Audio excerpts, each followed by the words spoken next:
ఏ విషయంలో నువ్వు మాట మీద ఉన్నావు? ఫార్మాసిటీ ఇవాళ ఏదో 4th సిటీ అని గొప్పగా మాట్లాడుతున్నావు. నీ ఫార్మాసిటీ ఆ రోజు ఏం చెప్పినావు? పాదయాత్రలు చేసిండ్రు వీళ్ళు. సీతక్క గారు, బట్టి విక్రమార్క గారు, ఉత్తమ్ కుమార్ రెడ్డి గారు ఈ ఫార్మాసిటీ ప్రాంతంలో పాదయాత్ర చేసి కేసీఆర్ గారు మీ భూములు లాక్కుంటున్నాడు, ఫార్మాసిటీ వద్దు, కాంగ్రెస్ అధికారంలోకి వస్తే మీ భూములు మీకు వాపసిస్తామని మాట్లాడింది కదా. వీడియోలు చూపించమంటారా? రెడీ ఉన్నాయి. సీతక్క ఏం మాట్లాడింది, ఉత్తమ్ కుమార్ రెడ్డి ఏం మాట్లాడిండు, వీడియోలు రెడీగా ఉన్నాయి మా దగ్గర.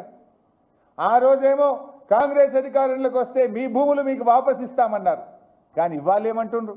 ఇవాళ పొద్దున్నే ఒక పేపర్లో నోటిఫికేషన్ చూసిన, కేసీఆర్ గారు ఆ రోజు 15,000 ఎకరాలు ఫార్మాసిటీ కోసం సేకరిస్తే ఇంకా 15,000 ఎకరాలు సేకరిస్తారట. నోరా మోరా మీది?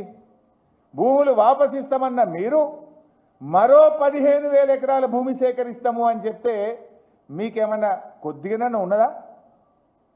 నేను అడుగుతా ఉన్నా.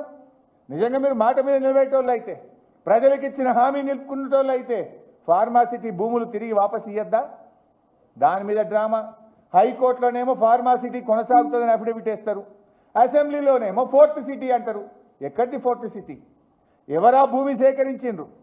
వేల కోట్ల రూపాయలు రైతులకిచ్చి 15,000-16,000 ఎకరాలు కేసీఆర్ గారు భూమి సేకరించి ఇక్కడ జీరో లిక్విడ్ డిశ్చార్జ్తో కాలుష్య రహిత ఫార్మా ఇండస్ట్రీని పెడితే ఓ 5-6 లక్షల మంది పిల్లలకు ఉద్యోగాలు వస్తాయని చెప్పి కేసీఆర్ గారు ఆశించిండ్రు.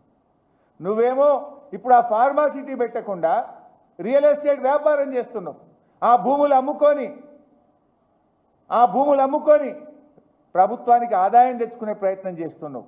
కేసీఆర్ ఏమో యువకుల కోసం, నిరుద్యోగతుల కోసం ఉద్యోగాలు రావాలి, ఈ రాష్ట్రం అభివృద్ధి జరగాలి, ఈ రాష్ట్రంలో ఆదాయం పెరగాలి, జీఎస్టీ పెరగాలని కేసీఆర్ ఆలోచిస్తే నువ్వు దాన్ని రద్దు చేసి 4th సిటీ పేరు మీద నీ భూముల విలువ పెంచుకోవడానికి నువ్వు రియల్ ఎస్టేట్ వ్యాపారం చేసే ప్రయత్నం చేస్తున్నావు.